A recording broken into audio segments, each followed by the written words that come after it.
아멘. 오늘 우리가 읽은 본 시편 12편은 악한 사람들의 본심을 그들이 내뱉는 말에서 확인하였던 경건한 사람의 고통스러운 기도를 말씀하고 있습니다. 이 시편의 배경이 무엇인지 언급하고 있지 않기 때문에 알 수는 없습니다. 다만 표제를 보면 다윗의 시 인도자를 따라 여덟째 줄에 맞춘 노래라고 되어 있습니다. 현대인의 성경에서 여덟째 줄에 맞춘이라고 하는 그 내용을 낮은 음으로 부른 노래, 이렇게 소개를 했습니다. 아마도 그 현악기에, 이스라엘 사람들이 즐겨 사용하는 현악기에 여덟째 줄이 낮은 음을 내는 그런 소리인 것 같습니다. 조용히 낮은 소리로 읊조리듯이 부르는 노래, 이렇게 말을 해도 되겠습니다. 일반적으로 우리가 노래를 할 때 큰 소리로 포효하듯이 높은 음을 터뜨리는 것은 어떤 격렬한 감정을 표현한다고 하면, 낮은 소리로 잔잔하게 가만히 내는 이런 소리는 뭔가 진정성 있고 마음 깊은 곳에서 우러나오는 그런 소리로 느껴집니다. 본 시편의 첫 마디는 여호와여 도우소서입니다. 그가 왜 소리조차 치지 못하고 가만히 읊조리듯이 하나님을 향해서 여호와여 도우소서라고 절박한 마음으로 기도를 하냐면, 경건한 자가 끊어지며 충실한 자들이 인생 중에 없어졌다고 느꼈기 때문입니다.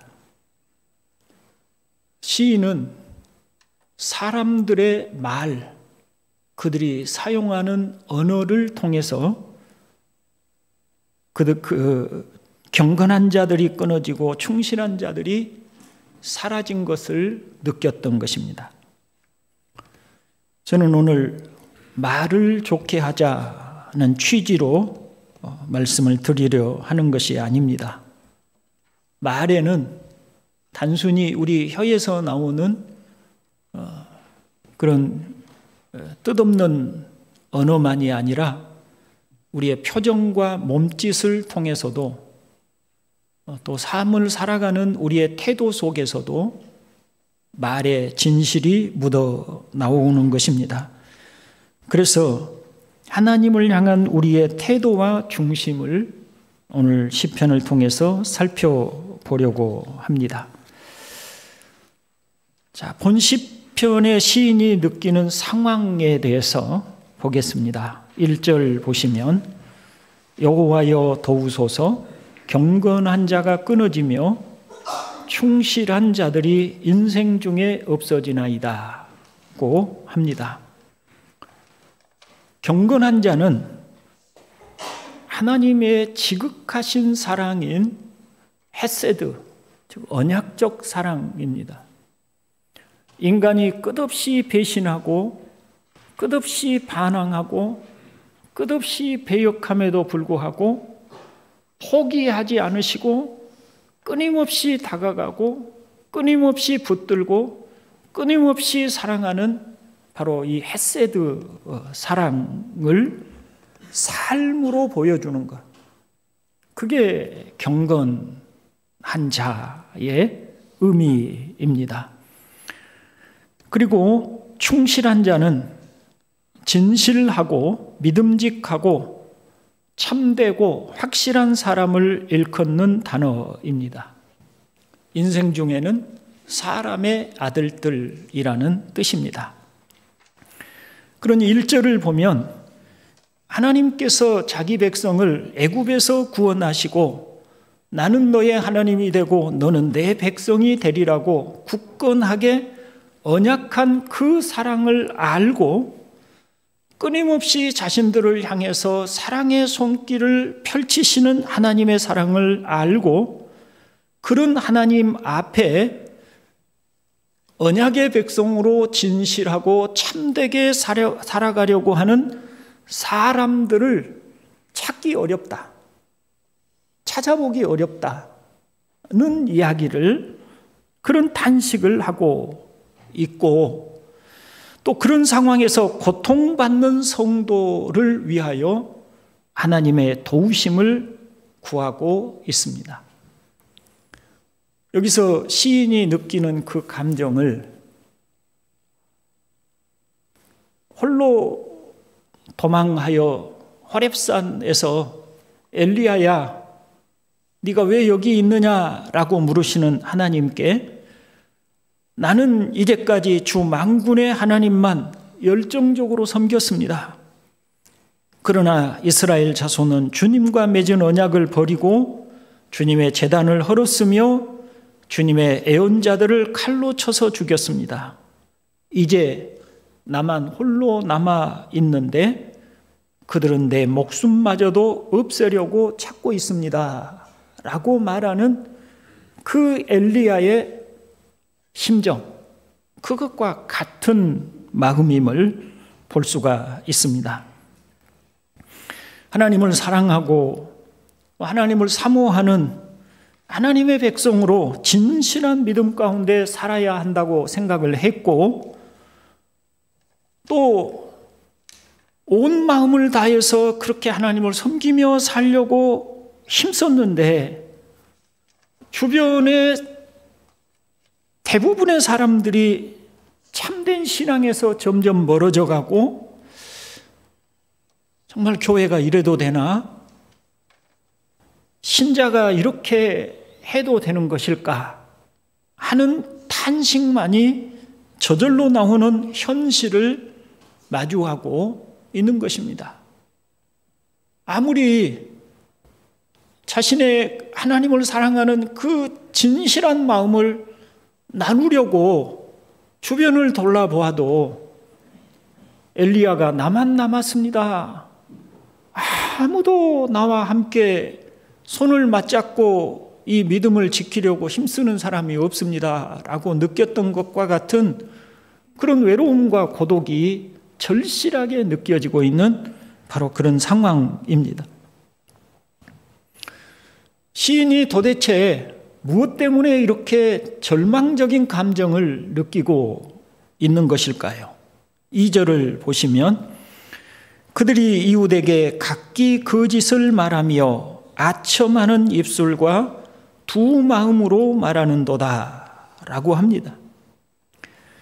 여기서 사용된 거짓이라고 하는 단어는 단순히 우리가 일상적인 삶에서 사용하는 거짓말이라고 하는 의미보다 공허하고 가치 없는 말을 일컫는 의미의 단어입니다.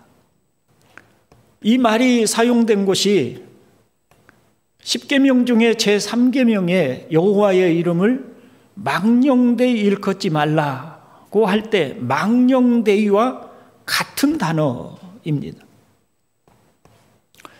그러니까 가볍게, 가치 없게, 공허하게 마음을 담지 않는 그런 쓰잘데없는 함부로 사용하는 그런 말인 것입니다. 예를 들어보면 거짓인데 남을 속이기 위해서 하나님의 이름을 들어 맹세를 하는 경우, 바로 이럴 때 여기 거짓이라고 하는 단어, 망령되다라고 하는 단어를 씁니다. 우리 하나님은 만홀히 여김을 받을 수 없는 분이시죠. 영화로우시고 지극히 크신 위엄으로 온 세상의 주권자이시고 사람의 행위를 따라 심판하시는 그런 위엄과 권위를 가지신 하나님이십니다. 그런데 그런 하나님을 제대로 알지 못하고 그리고 하나님 두려운 줄을 모르니 겉으로는 하나님의 백성인 척하고 하나님을 섬기는 것처럼 할지라도 실제로는 자신의 이익을 앞세우는 비열한 사람입니다. 사람들의 환심을 사려고 부드러운 입술로 말합니다. 두 마음, 즉 둘로 나뉘어진 이중잣대를 가지고 있어요. 그래서 이 사람에게는 이런 말로 저 사람에게는 저런 말로 사람에 따라서 말이 달라집니다. 자기 이익을 위하고 사람들의 환심을 사기 위해서 얼마든지 말을 바꿀 수 있는 사람들입니다. 자랑하는 혀는 거만하고 잘난 체하며 뽐내는 말을 의미합니다. 그러니 연합해서 살펴보면 약한 사람에게는 거만하게 자신을 자랑하거나 뽐내고 강한 사람, 자신에게 필요한 사람에게는 부드러운 말로 비유를 맞추려고 하는 이중적 태도를 가지고 살아갑니다. 진실하시고 참되신 하나님은 그의 염두에 없습니다. 형제 여러분, 우리가 기억해야 할 게 있습니다. 그것은 세상은 이런 사람들이 어차피 판을 치고 위세를 떨치고 살아가고 있다는 것입니다. 왜냐하면 세상이 악한 자, 마귀의 권세 아래 속하여 있고 죄인된 인간은 근본적으로 하나님과 원수되어 하나님을 배척하고 살아가고 있기 때문입니다. 요한 1서 5장 19절에 보면 우리는 하나님께 속하고 온 세상은 악한 자 안에 처한 것이며 라고 합니다. 우리의 주님 되신 하나님의 아들은 자신을 낮추시어서 창조주이시면서도 피조물로 이 땅에 오셨고 배척을 받으시면서도 힘으로 그들을 억누르려 하지 않으셨습니다. 그분은 온유하고 겸손하였으며 그 입에 간사함이나 거짓이 없으셨습니다. 그분은 자신의 불리한 상황에도 자신이 처한 위험에도 불구하고 끝까지 하나님께 대하여 진실하였고 죽기까지 순종을 하셨습니다. 만일 우리가 그리스도, 그런 우리 주님 안에서 거듭나서 새로운 피조물이 되고 하나님의 영이 그런 우리 주님의 영이 우리에게 임하였다면 우리는 우리 주님처럼 온유하고 거짓을 미워하고 겸손으로 자신을 단장하고 싶어 할 것입니다. 우리의 연약함 때문에 혹 교만하게 되거나 거짓을 행하는 일이 있다면 곧장 양심의 가책을 느끼게 되고 끝내 회개에 이르지 않으면 그 양심이 그를 가만두지 못하여 결국 회개에 이르고 말 것입니다.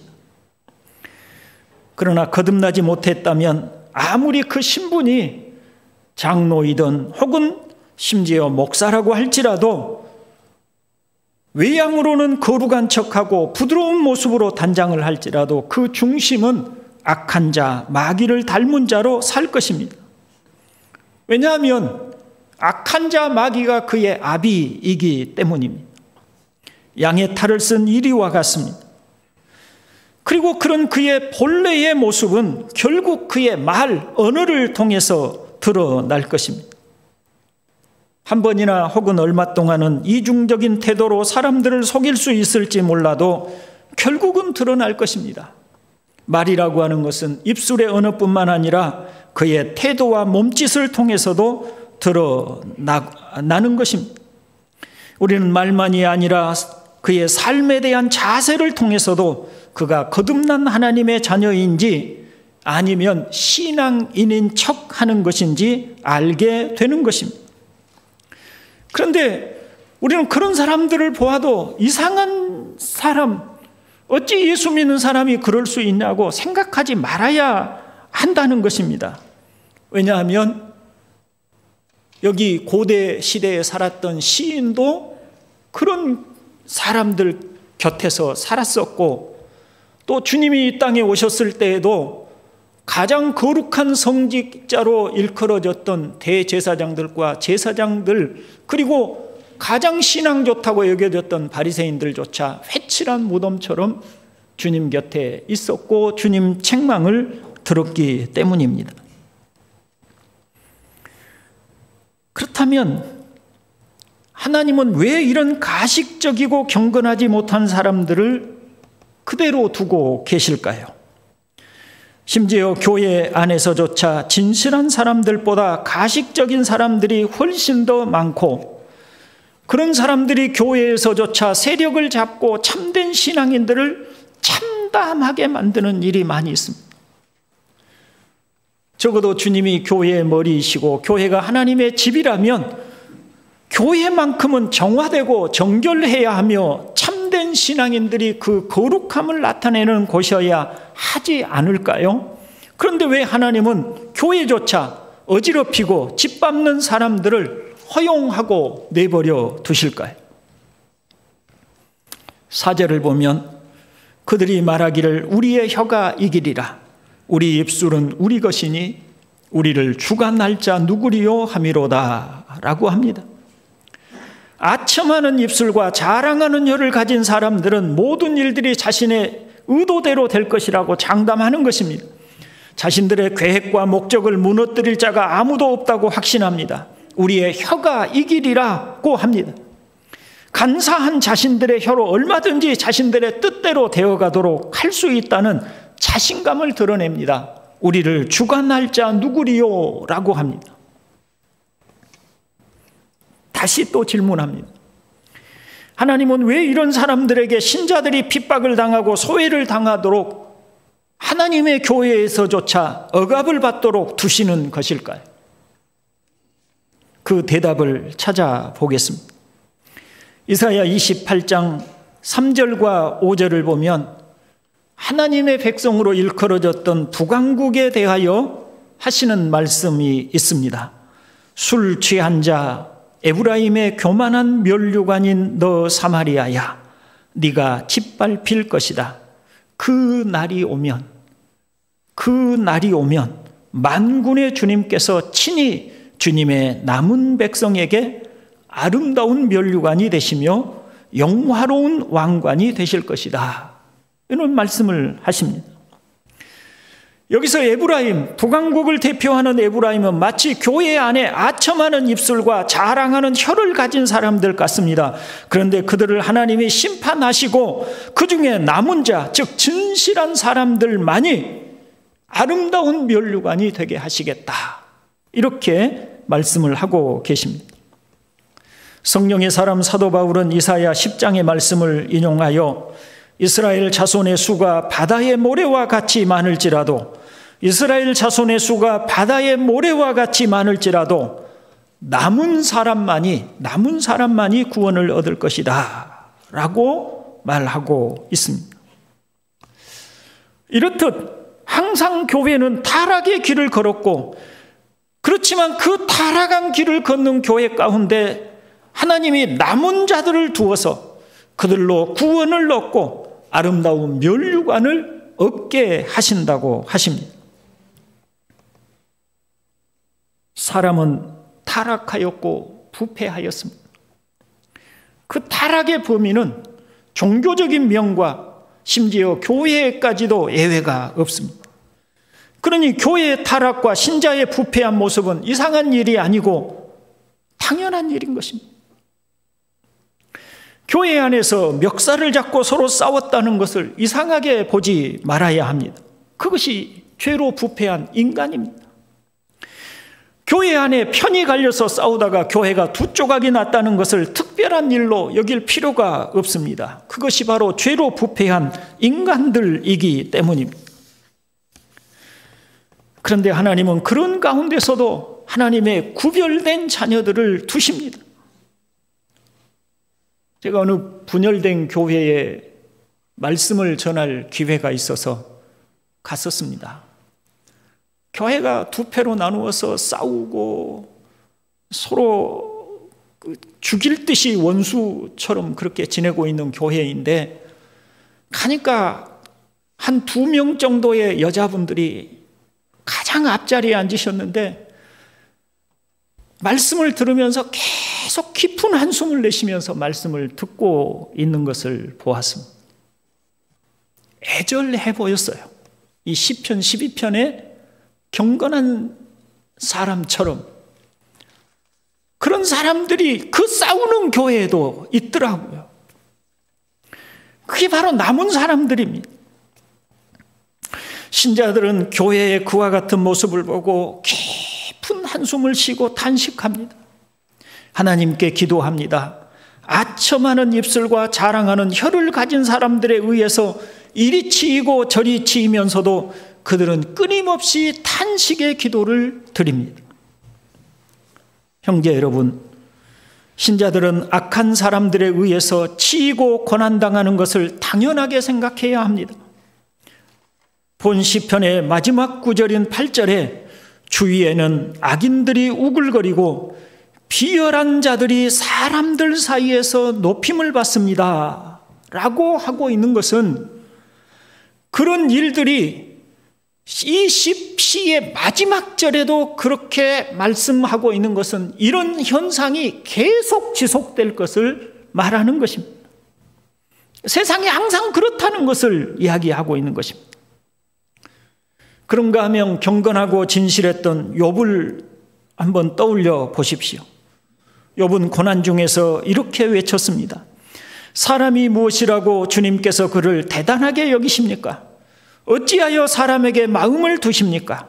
어찌하여 아침마다 그를 찾아오셔서 순간순간 그를 시험하십니까?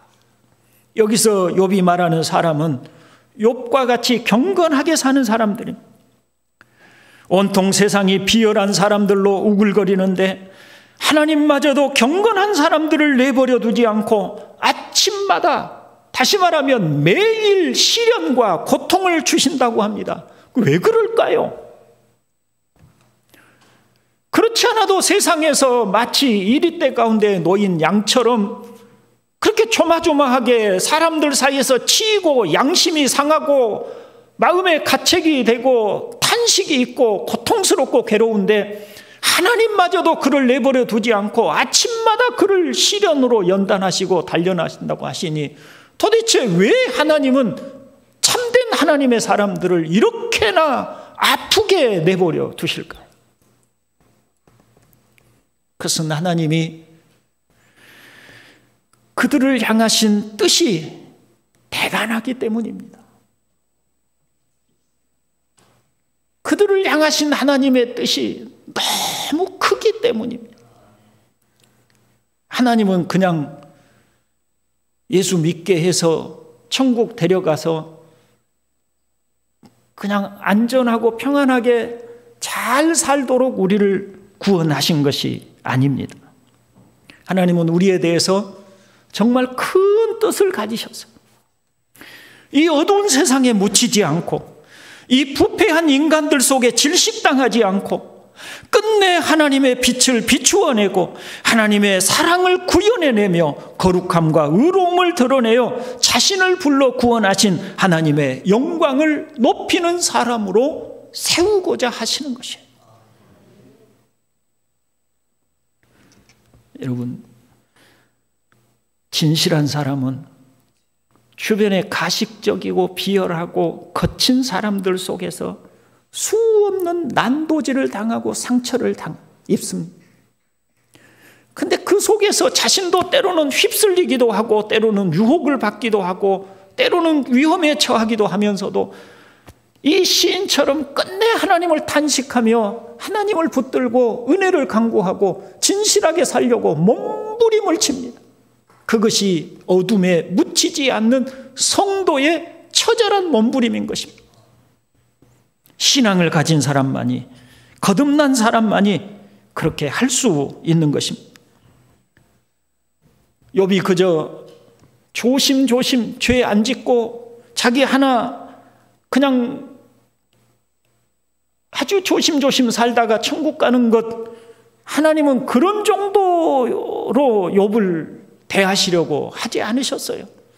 그를 시련과 고난 속에서 연단하시고, 그러므로 그로 하여금 하나님을 깊이 이해하고 하나님을 알고, 그래서 그가 그저 죄 안 짓고 조심스럽게 소극적으로 사는 삶이 아니라 하나님이 어떤 분이신가를 깨달음으로 그의 삶에서 마음 중심에서부터 하나님을 경외하고 하나님을 우러러 찬송하는 자로 살아가도록 하시려는 하나님의 큰 뜻이 있으셨어요.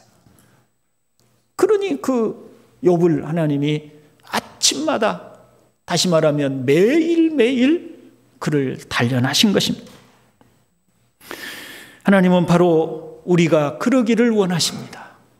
우리를 향하여 그런 뜻을 가지십니다.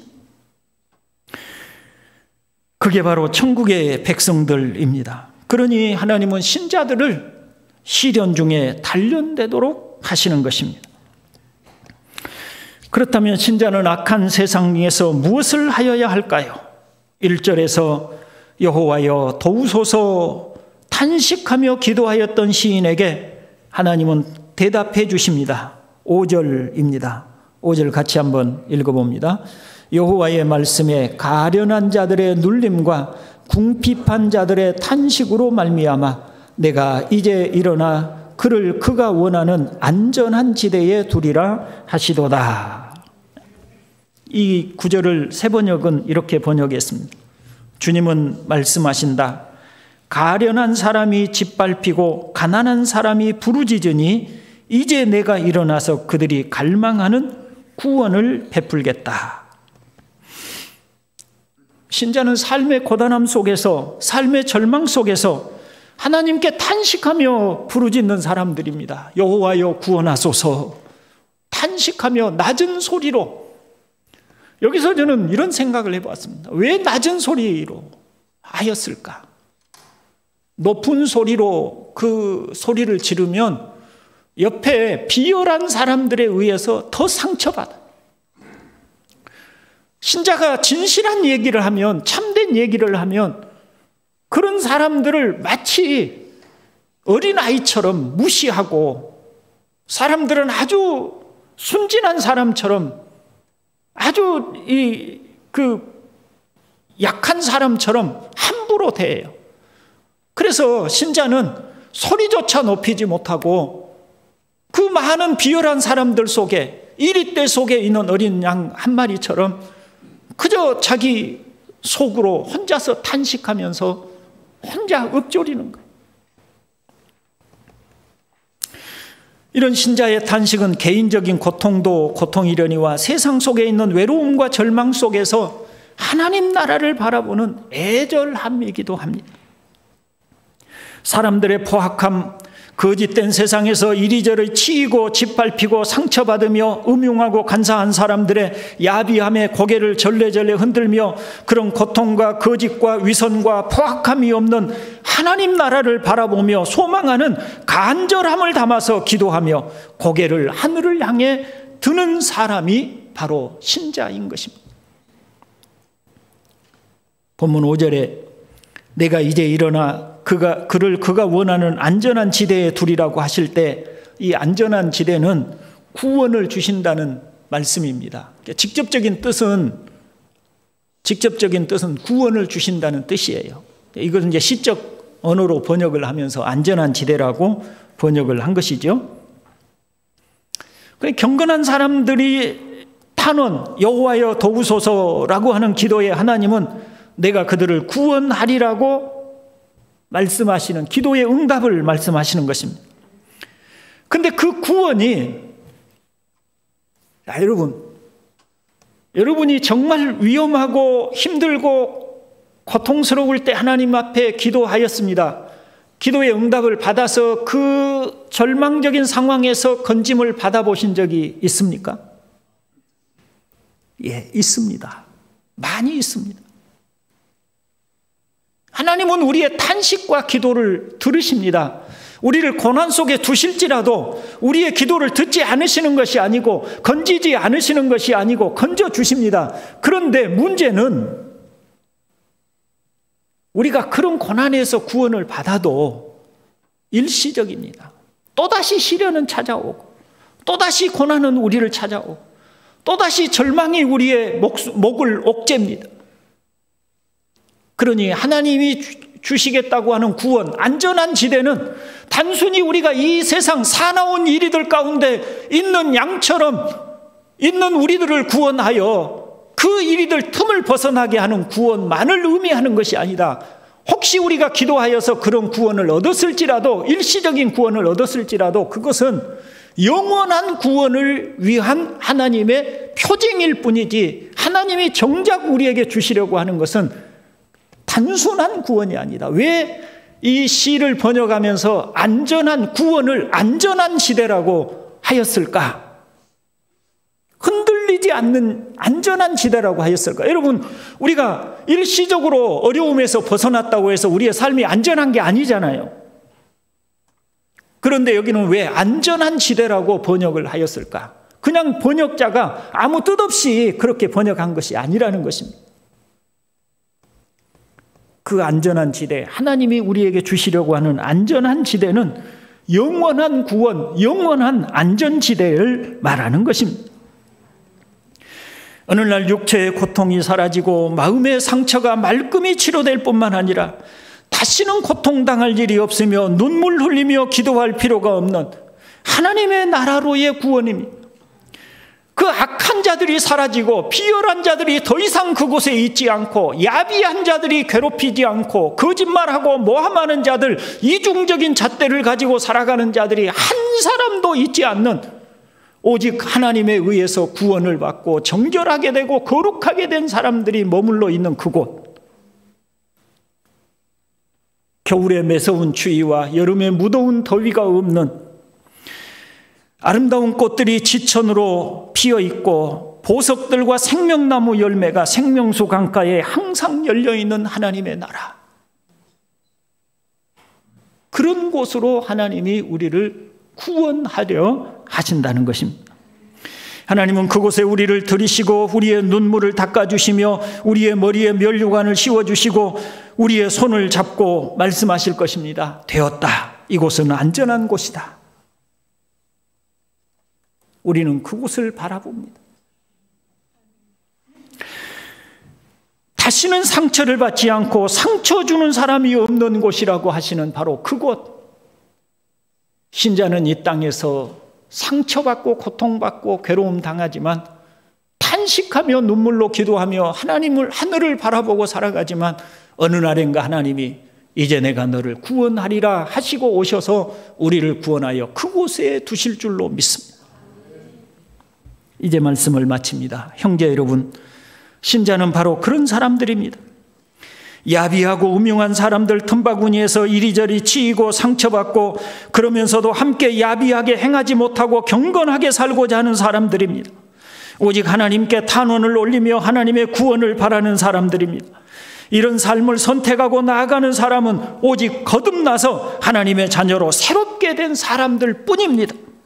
본문 6절에 여호와의 말씀은 순결하며 흙도가니에 7번 단련한 은 같도다 라고 하는 말씀은, 거짓과 두 마음으로 살아가는 사람들과 달리 하나님은 7번 단련하여서, 즉 완전하게 단련하여서 0.01%의 거짓도 섞이지 않는 진실하신 말씀이다. 그 말씀으로 우리에게 약속을 주셨다는 거예요. 내가 너를 구원하리라. 안전한 지대에 너를 두리라. 그러니 그 말씀은 반드시 실현되는 참되고 진실한 하나님의 약속인 것입니다. 우리는 그 약속을 바라보고 진실하시고 참되시고 조금도 거짓이 없으신 하나님이 우리에게 약속하신 하나님 나라를 바라보고 살아가는 사람들임을 잊지 않기를 주님의 이름으로 축원을 드립니다. 자비로우신 아버지, 오늘 우리에게 말씀을 주시나이다. 흑암과 죄로 더럽혀지고 야비하고 거짓되고 헛된 망상 속에 살아가던 우리를 구원하여 거듭난 새로운 피조물이 되게 하여 주시옵고, 하나님 앞에 진실하고 참되고 끊임없이 자신을 우리 주님 따라서 거룩하게 살고자 애절하게 몸부림치며 살아가는 하나님의 사람들로 우리를 불러주심을 감사드립니다. 자비로우신 아버지여, 이제 우리의 탄식을 들으시옵고 오 주여 속히 오시옵소서. 그리고 우리를 주의 안전한 지대에 두시옵소서. 그러나 아직 주님이 오시기까지 우리는 여전히 주님의 구원을 바라고 기도하는 자로 살게 하여 주시옵소서. 올 한 해도 우리 앞에 어떤 일이 놓여 있을지 우리는 알지 못하지만 그 무슨 말로 우리가 상처받고 고통받을지 저희가 알 수 없을지라도 자비로우신 아버지여, 자비로우신 아버지여, 우리에게 소망을 잃지 않게 하여 주시옵소서. 그리고 기도하게 하여 주시옵소서. 구주 예수 그리스도의 이름으로 기도드리옵나이다. 아멘.